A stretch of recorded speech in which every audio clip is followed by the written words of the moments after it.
Hello, everybody, and welcome to Momentum Boost.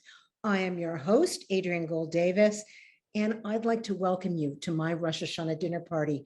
Why, I even brought the wine. I've already started drinking it. Okay, today, myself and members of our Momentum family from across the country, we're getting together to play, to converse, and to connect using this incredible new resource that Momentum has created. They're called Rosh Hashanah conversation cards, and they're an incredible resource for you that all you have to do is download them at momentumunlimited.org. There's this massive set. They come in Russian, they come in Hebrew, they come in Spanish, they come in English, and they're geared towards every age range, from the very little ones to sort of tweens to teens to adults. And essentially what they are these conversation starters, and you can even use them if you'd like as a card game. You can play spoons, you can play shofar, you can play slap. There's so many things you can do with them, but it can make a difference. And tonight we want to show you what it could look like at your table. So I invited some of my favorite people from around the Momentum world, and welcome to my dinner party, and make sure you get yourself some wine. We've got, to begin with, the Heivitz family from Woodland Hills, California. So Stacy and Danny both have been on our Momentum trips, and they're here with one of their three daughters, the lovely 12-year-old Sasha. Thank you, Sasha. And we also have our very dear friend, Tal Grinstein Alfasi. Now, Tal, you should know, is the Director of Operations for the IAC, which is the Israel American Council, and they are a tremendous partner of Momentum. We welcome, they're very dear friends, and she is here with her own fabulous 7-year-old, cute as a button daughter, Emma. I assure you this whole half hour is worth it just for Emma's smile. We also have the handsome and fantastic 18-year-old Aiden Zweigbaum here. And Aiden is a freshman in college. And the way we got to him was that his mother, Ellie, is also a Momentum sister. So you're all cordially invited to attend, get your wine. I think I've mentioned that a few times. Light your candle, set your table, make yourself ready. And if there's any questions you want to ask, I'm going to encourage you to use the chat function, because even though I will ask the questions, so you'll see the kinds of cards there are, and our guests, my dinner guests, are going to answer them, we want your answers as well. So whatever you think, please make sure you put it in the chat so we can capture it, because your wisdom feeds our wisdom. And that's how we have a lovely, lively conversation. So let's get started. Okay. Hi, everybody, and welcome. Hi. Hi. Hi. Cheers. Cheers. Good to see you. Everybody got, yeah, there we go. That's okay. You know what, honestly, it's a pleasure to be here with all of you, but it's really important. Oh, and welcome from Sydney, Australia. I love Momentum. Okay, so I found these cards really useful last year at my Rosh Hashanah table. We had our first iteration of them. There are like tons and tons of them, but I picked out a bunch randomly to ask you guys, just so you see what it can look like. So is everybody ready? Ready. Okay. Yes. I am going to start with you, Tal. I don't know why. Maybe it's because your top is so cute, but I'm going to begin with you. All right, so here's the card. This is what it looks like. I don't know if you can see. I had mine printed and cut on heavy cardstock, but you can also get them laminated, which is super cool for when, the wine spills on them. Okay, here we go. You ready? It's called We Are Free. At age 16, Edith Eger, do you know who she is? She wrote the book, The Choice, an unbelievable book. Okay, Edith Eger's mother said to her, remember, no one can take away from you what you've put in your mind. And this line helped her find what freedom was even possible, even in Auschwitz.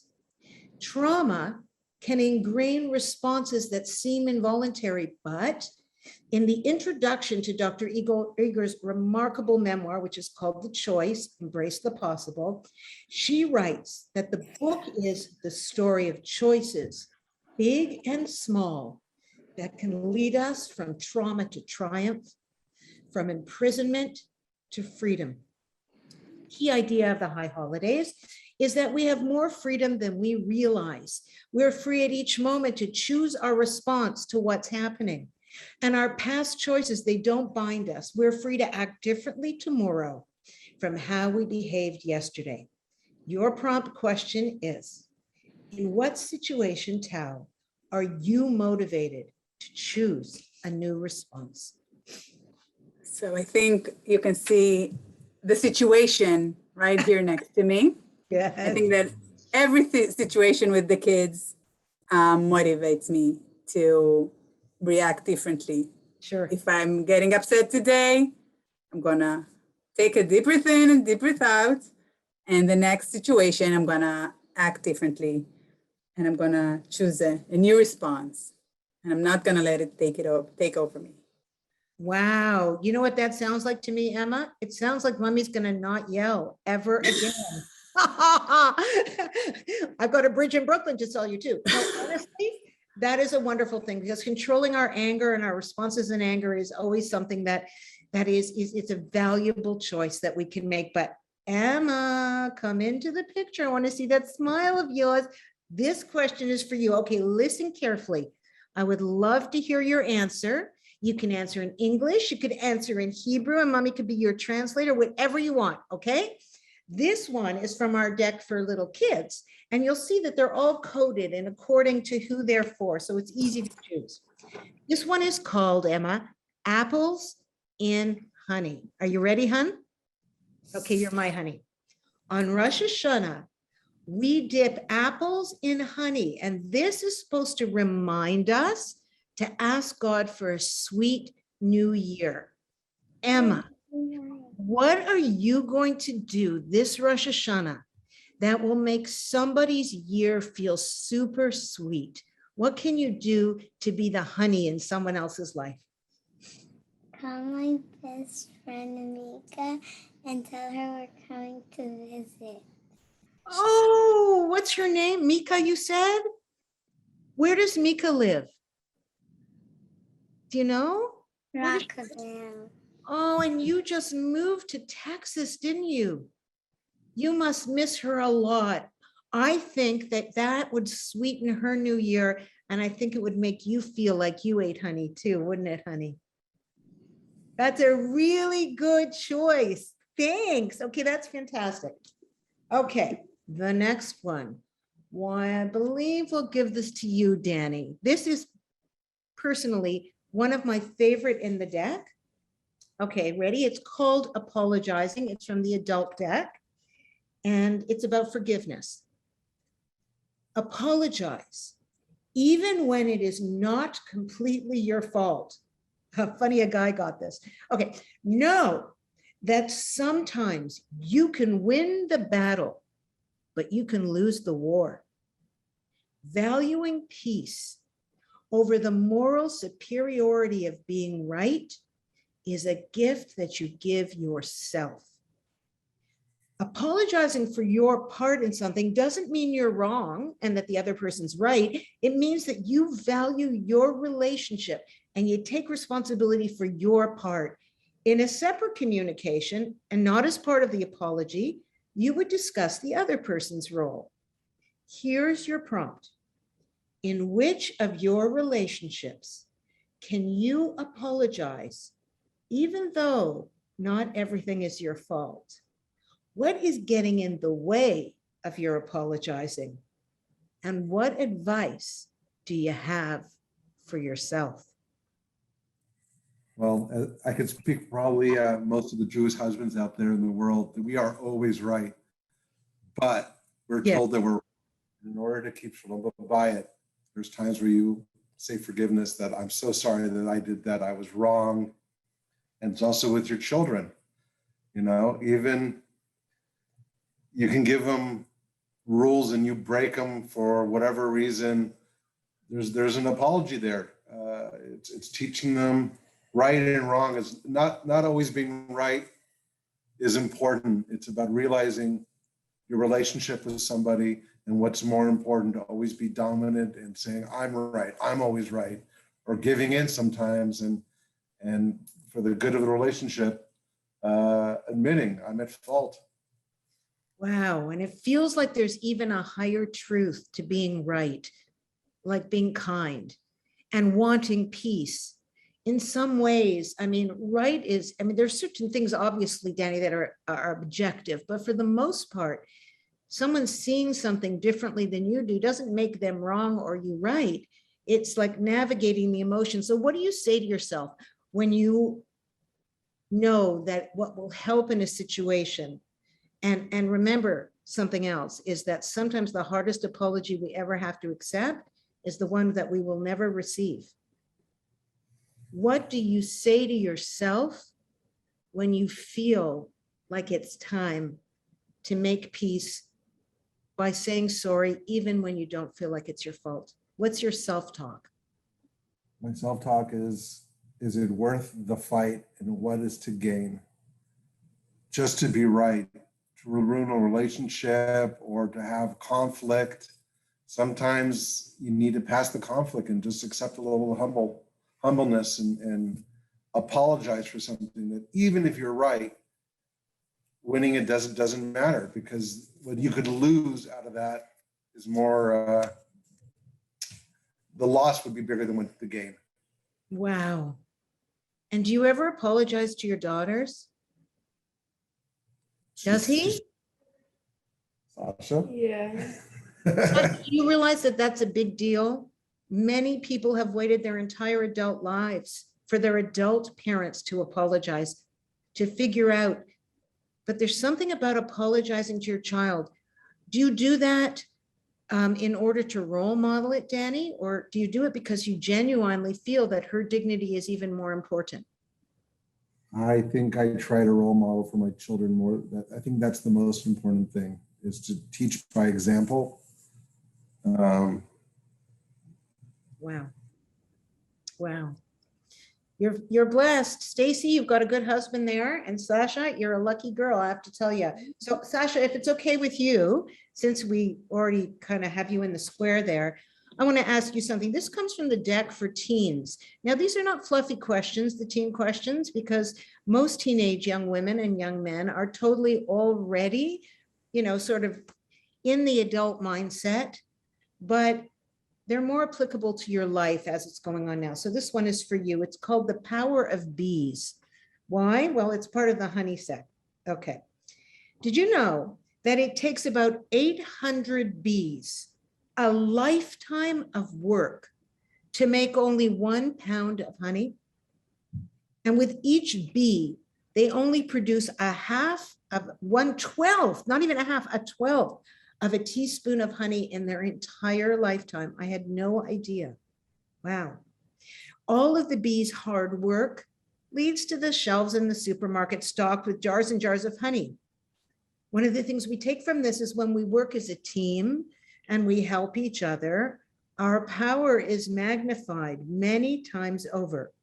So my philosophical question for you is this: would you rather achieve a little on your own or a great deal by working together with others? And there's no right or wrong answer here. What do you think? A little on your own or a great deal by working together with others? I'd rather achieve a great deal by working with others.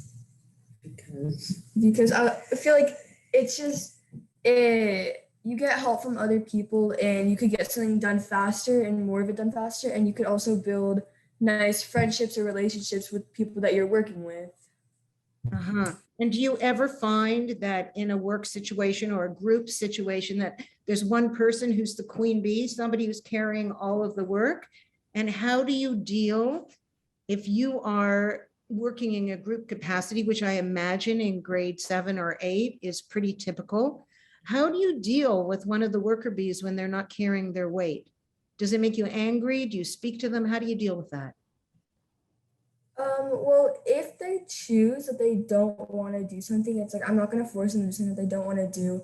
But if they're feeling left out or they feel like they don't have anything to do, I'd give them something so they could feel included and so that they don't just sit there doing nothing. Do you think that there are certain people who work in a group who do nothing, not because they're lazy, but because they're not very assertive, they're not very confident? Is that what you're saying? Yeah, but like if I see someone that is like that, I don't like force anyone to do anything that makes them uncomfortable. I help them, I encourage them to do what they're okay with doing. And even if it's like a little tiny sentence that they have to write or like a little tiny thing that they have to put together, it's still making someone feel included, and then getting to know them too. If you're working with them, you might talk to them and get to know them. Whoa, Sasha, you know what? Somebody, Martha, just wrote in that Sasha sounds like a leader, queen bee to help the workers. Are you a leader? Yeah. Do you think you came out that way, Sasha? Do you think you were born that way, or do you think it's your birth order? What number are you of all the kids? Well, She's the baby. She's our baby. yeah, So I'm the young. Do you feel like even in your family that even though you're the youngest, that you play a role of leadership among your sisters? With certain things, sometimes, but not like all the time. It's kind of like half. And did you ever feel when you were the youngest that what it felt like to be the person who wasn't included because you were the youngest? Do you think that's where you developed your sensitivity to others? Yeah. Interesting. Huh. And do you find that that's always the case with young women your age, that people are conscious and looking out for the person who's marginalized? Or do you think most people are more self-focused and would rather accomplish something on their own than they would including other people? Well, it really depends on the person and the situation that they're in, or the stuff that they've been through with like friends and family, and like being included and being left out, and just their mindset. Wow. I think that your sisters, all of their intelligence kind of coagulated into you. You don't sound like you're 12, you sound like you're 22. Thank you for that sensitive thought. And is it okay if I ask your mother something now? Yeah. You ready? Are you having nachas from your daughter and your husband? Oh my gosh. Every day. Let's have a Except look. when it started wasn't so nachasy. Oh, okay, well, it's never perfect from beginning to end. Let's all have a sip. Work. That helps. Okay. Good. Okay. The next question that's for you also comes from the Rosh Hashanah deck, and it's for adults. And it is called, It's All in the Head. Hakol Barosh. Okay, that is a Hebrew expression. It's all in the head, that Israelis often use this phrase to drive home the idea that we're capable of imagining and reimagining who we want to be and how we want to see. At Rosh Hashanah, that head of the year, because the word Rosh in Rosh Hashanah means head. So at the head of the year, we are gifted with the chance to be in the blueprint stage of building ourselves. We can rewrite the narrative that we live out during the upcoming year. Here's your question. If you could be the editor and the architect of your own personal story and rewrite the narrative, where might you begin anew? What story will you write for your future if you actually had input into its outcome? Well, it's interesting that you're asking if, because I just think that's a given, right? We have complete control over our choices, and I feel that I reinvent and navigate a new path daily, sometimes in 15-minute increments, and depending on what's going on. But I think that, I'm a flawed human being and I make mistakes. And so every single time that happens, I have to rework the plans, and I have to, figure out a way to move forward in a more positive, constructive space, whether it's with my husband or my kids or my parent, my dad, or a sibling or friends, or a colleague. And every single day, I think that it's not if we rewrite, it's I hope you do rewrite, because then you're just sitting and stuck. Well, I think from Jewish wisdom certainly agrees with that, and we talk about the fact always, excuse me, that we see the world not as it is, but as we are. And so as we change ourselves and work on ourselves, so we are able to see new perspectives and to bring new dynamics to play. Do you find that you consciously are the architect and the writer of your day. And do you make, on secular New Year's, we all make resolutions. Somebody was saying today, it's a funny thing, every year in December, they sell a ton of gym memberships, everybody's going to get in shape and gain 20 pounds, but no, they never build new lockers because they know people are going to go and then nobody shows up a month later. But Rosh Hashanah is not so much about looking forward as it is looking back. If you looked back on your year, is there anything that you would like to rewrite? Or do you feel that you've grown over this period, especially COVID, enough and learned enough to have a new narrative going forward? COVID wasn't that difficult for us, just for our location and where offices are. And like I said earlier, to me, some days are 15 minutes of changing. And no, I've never been somebody that's made resolutions, because if I get an idea and I want something to be different, I start right now. I've never been that I'm going to diet on Monday. I'm going to do this next Thursday. It's like, no, I need to do it now, which I think has it has ramifications with people around me, because I kind of expect that all over. But a lot of people don't. They have to plan it. But no, I've never been that person. I've always been somebody that if I have an idea, that's it. It's on its way. It's got its legs and it's running, and there's no, oh, I'll get to that next week. Never. Like, I'm not I have a lot of problems. I have a lot of issues with myself, but procrastination is not one of them. That's fantastic. The things that I just like, I'm the architect. I get what I need to get because I construct it. Well, it's interesting because the Jewish philosophy is that at Rosh Hashanah, you actually are in the blueprint stage of the following year. And that which you perceive that you want, that you plan for, that you look back and correct your missteps so that you can move forward. These things at this time of year have a special mazal, a special blessing to help you build what it is you're looking for. Excuse me, Lauren Morris just wrote, we don't always have control of past situations that have occurred that influence our decisions and the future. And I think that that's true. And Cindy says we always need to be mindful of our choices daily. We have free will to create our plan for the upcoming year. So these are all powerful thoughts. Hillary Silver says that not everything is in your control, but a lot is. A lot is. Beautiful. Okay, so enough about me. I think I want to ask you a question. Oh, Aiden, you're on hold for a minute. All right. Okay. I'm going to ask you a question. I'm going to pick one of the cards and let you play the game with us. Okay. I picked brokenness. What message is encoded in the names of the three sounds of the shofar? Tekiah, Shevarim, and Teruah. Tekiah is a summons. Shevarim means broken or fractured.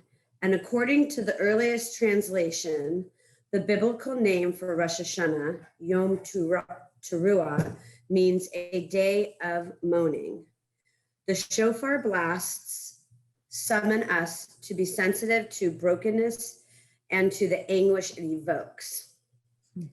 My question to you is, who has been present with you as you experience brokenness and vulnerability? How can you express empathy and compassion for the fractures within yourself and others? Wow. What brokenness in the world calls to you, and what would awakening to that mean for you? We can start with the first question. I think it's the first question again. Who has been present with you as you've experienced brokenness and vulnerability? So by nature, I am a very armored person. Even though I'm very amicable and very friendly and I'm very warm, I love all people. One of my techniques for keeping myself guarded is that I ask you a lot of questions. So being put in this position is good for me. Excuse me, my allergies are brutal tonight. I think I would have to say my husband. When I met my husband, one of the things that I found the most incredible about him was that he could be vulnerable. He didn't have to know everything.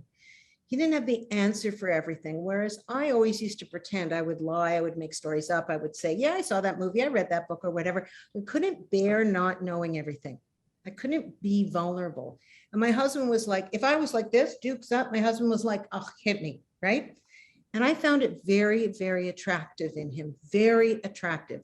Maybe I thought, if I'm with him, then I can be less guile filled. I can be more honest and more open and less armored.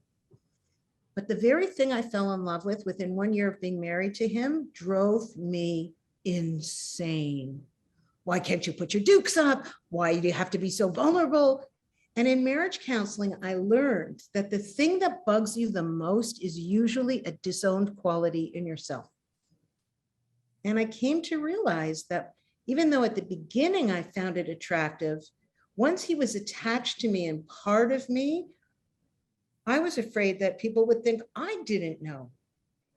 And I had to make a decision. I had to be like him, or I had to stay like me. And he made it possible for me to take down some of my walls. Do you know that one day, Stace, he said to me, I'm not interested in, and I do not love the TV personality. I'm not interested in the person who could work a driveway. You're so socially apt. I like the 5-year-old girl who stomps her feet. I want to see you. And maybe it was feeling like I had permission and I was in a safe place that allowed me to get there. So I would have to say my husband, Jason, gave me permission to be broken and whole at the same time. Wow, that was really honest. Boy, the wine, I shouldn't have had it before we started. Boy, L'chaim. Yeah, what was the second part of the, you know what? Enough about me. I already told you more than I ever tell anyone. I want to talk to Aiden. Is that okay? Closest friends. Okay, Aiden, this is just between us and the 375 people who are going to watch. Okay, Aiden, your card is for adults and it's called Doing What Is Just and Right. What represents living a moral life? There are multiple Jewish answers to this question. One is an explanation that the Torah offers for why God chose Abraham. It says, for I have chosen him that he may instruct his children to keep the ways of God by doing what is just and what is right. A similar message is given by the prophet Micah. God has told you what is good and what God requires of you, to do justice, to love goodness, and to walk humbly with God. Who is a role model for you in terms of doing what is just and what is right? Can you give us one example of how this role model behaves? I have a lot of role models in my life, and I think it would be unfair for me to only pick one. So I'd have to just go with two, and both of those would be my mom and my dad. When it comes to my dad, what he does that I see is just and right is he is extremely humble, and he acknowledges the fact that everything that we have in life, everything we learn, everything on this earth is given to us from God. And when you know that, you can understand that, okay, if something is stressful, if a day is hard, then God has a plan and it's not really in my hands. And then I think that's pretty similar with my mom as well. For her, though, it's even more so about mindset. She battled cancer 3 times, and never once did she make herself a victim. She always just never made that her personality. And even if she was feeling sick, went out of her way to make sure that me and my siblings were ready for school, we're staying on track with everything. And because of that, that's why they're both my role models, and they represent what's just and right to me. Oh, Aiden, I certainly hope they hear this. This recording is going to be played over and over 1,000 times just by your mother and father. What a testament to them. My gosh. You know, I honestly, Can you give us, when you think about your mother and father and their role modeling, do you tell them, Aiden, or do you just think it? You know, I probably don't tell them enough. It's mostly just like my internal thoughts, but now that you mention it, I probably should tell them that more often. That would be the sweetest Rosh Hashanah present of all. So you guys, what a variety of thoughts and insights and truths. I honestly, Tal, you must thank Emma for us. Her sweetness was beyond compare. I honestly feel like this was just a blessing. This is how it can look. This was only a half an hour. There is no reason why your family cannot spend a half an hour at your Rosh Hashanah meal using cards like this and just having a real conversation. I promise you, if you go through the cards, you'll find the right one for your family. And I want to thank all of you in Momentum Land for joining me at my Rosh Hashanah table today. This conversation, it's been like meaningful. There have been a lot of questions and some fantastic comments from you who are out there listening. And we do hope you'll join us again in the future. But for me, Adrienne Gold Davis, and all of us here at Momentum, we wish you a sweet and healthy new year. You should be well. You should be blessed. You should be signed and sealed in the book of life. And you should remember that the greatest form of wisdom will always be kindness. Thank you, everyone, and good night.